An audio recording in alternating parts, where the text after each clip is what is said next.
Viral seorang siswa terciduk berambut panjang. Baru-baru ini viral sebuah video memperlihatkan seorang siswa berambut panjang.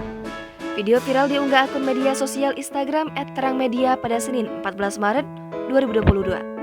Terlihat beberapa siswa dalam ruang kelas di mana di depan kelas terdapat seorang murid yang sedang berbicara dengan sang guru wanita. Yang membuat heran, siswa tersebut memiliki rambut yang dibilang sangat panjang bagi ukuran pria. Tertulis dalam keterangan unggahan menyebutkan kok bisa lolos dari pengawasan, gimana ceritanya. Mungkin ini efek dari corona, lanjut keterangan. Siswa tersebut mengibaskan rambut bak iklan-iklan pada shampoo. Sontak, guru dan para siswa lainnya tertawa melihat aksi murid tersebut. Unggahan murid berambut panjang itu mendapat beragam komentar dari warganet.